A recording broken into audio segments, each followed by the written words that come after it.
From the Tennessee Valley Weather Channel, this is your weather, live at 5. We're going to start out our live Skycam tour here at 5 o'clock with a couple of new Skycams on the Arctic Air Skycam Network. The first one here is a shot of downtown Waynesboro, Tennessee. This is courtesy of our friends at CMB Lennon. Currently 45 degrees in Waynesboro. Dew point's 36. We still have the northeasterly wind at 4 miles per hour, so we're still on the cool and northerly side of the semi-stationary front that's been waffling around the area for the past several days. We'll slide eastward now to look at our second new camera, and this is outside Richland High School on the southwest side of Linville, Tennessee in Giles County. So we now have a live view of weather conditions in northern Giles County, and this will be an important camera when severe storms roll across areas north of Pulaski. Now we have a 360 degree pan tilt zoom live look at conditions there, and we will be having more live Skycams expanding across the coverage area in the days, weeks, and months ahead. It is currently 50 degrees there in northern Giles County with a dew point of 41 and a north-northeast wind of 6 miles per hour. Slide down to the Shoals. Check out our long-standing University of North Alabama Skycam here in Florence. It's a little bit warmer, even though we're still on the cool side of the boundary. 55 degrees here with a dew point of 44. That northeast wind of 6 miles per hour. But as you look on the southern horizon, you see breaks in the cloud cover. You don't have to go too far into North Alabama, south of the Tennessee River, to see the warm front, where temperatures are milder, and with the southerly wind, that warm front will be moving northward overnight. Here's a live look at current temperatures on Live Viper radar. Showers from earlier this afternoon, spotty in areas, have shifted off to the east of our viewing area. Can't rule out a stray sprinkle or shower this evening and overnight, but very low rain chances going forward. You can see the gradient of temperatures here that we were talking about in the forecast updates last night. We go from mid to upper 40s here near and north of Highway 64 in Tennessee, down to the upper 50s to lower 60s in northwest Alabama, and down near the Highway 278 corridor and down toward I-22. We're knocking on the door of 70 degrees down in Hamilton. This warm air will be shifting northward overnight, so this is going to be one of those nights where the temperatures actually go the wrong way.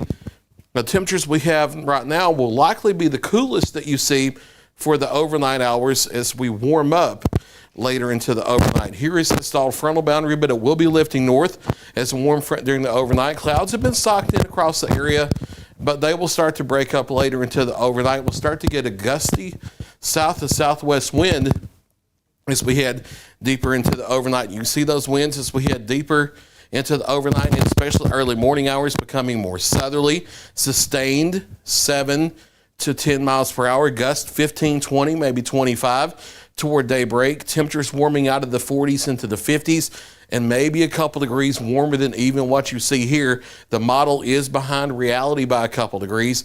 As we head into tomorrow, mostly cloudy skies in the morning. We start to see some sunshine by midday and afternoon as we mix a little dry air into the cloud layer and the clouds break up just a little bit.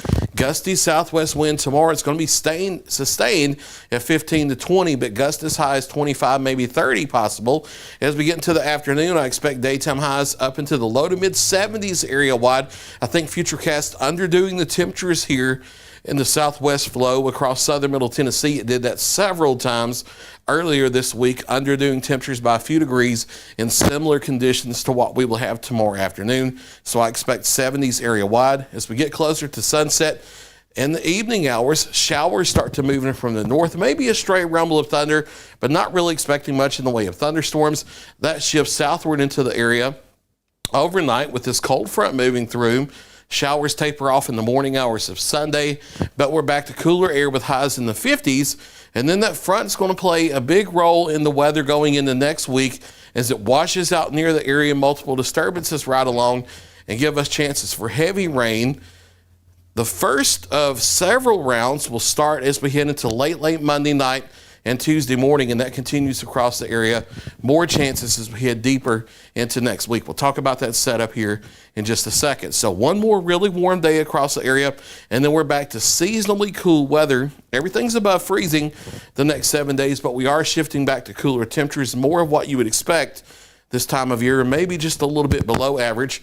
We go from the mid-70s tomorrow to a morning daytime high Sunday of the upper 50s. It will drop through the afternoon and then generally hanging out in the lower 50s, maybe some isolated upper 40s as we head into next week. There will be a warming trend late in next week as that boundary shifts back north as a warm front, maybe setting us up for some warmer temperatures and thunderstorms toward next weekend, just beyond the 7-day forecast.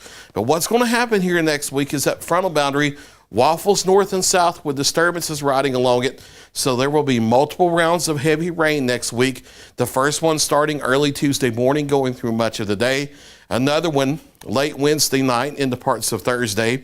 And then another one maybe Friday night, late overnight into Saturday morning as the warm front lifts north. And then we'll watch into next weekend for maybe some thunderstorms involved. When all is said and done, we're talking about a widespread 4 to 7 inches of rainfall accumulating across the area by this time next weekend. And there could be some isolated totals a little higher than that. So when all is said and done, especially the middle and latter part of the week, flooding and flash flooding concerns will increase across the area. We'll watch it carefully. Now, all that rain's not coming at once in one day, so it may be more of the slower type flooding versus a rapid flash flooding. But we'll watch it carefully and detail all that in the days ahead. The low temperatures you see across the area for tonight, that's happening during the next few hours in the evening. We warm up into the mid to upper 50s as we go past midnight in toward the early morning hours of your Saturday. The same thing across northwest Alabama. These temperatures you see here in the 50s, the lower half of the 50s, that's happening the next couple hours. And then we warm up toward the upper 50s, if not lower 60s, as we head closer to daybreak on your Saturday. Mostly cloudy overnight. Slight chance of a shower can't be ruled out. And then partly sunny and warm for your Saturday. Windy as well. Daytime highs in the mid-70s. A few showers by the late afternoon into Saturday night. Those linger into Sunday morning before tapering off. Chance of rain again by Monday afternoon, Monday night. Heavy rain sets in across the area on Tuesday. That's the first of multiple rounds of heavy rain next week. The second one will be Wednesday night into at least the morning hours of Thursday, if not lasting much of the day. Maybe a break on Friday, and then we'll watch next weekend for more heavy rain and thunderstorms. Cooler temperatures next week, but not talking about freezing temperatures, not talking about wintry weather, none of that on the board. There's look for the latest 7-day forecast. I'll be back at 6 o'clock and 9 o'clock with another check of your local weather. You're watching the Tennessee Valley Weather Channel.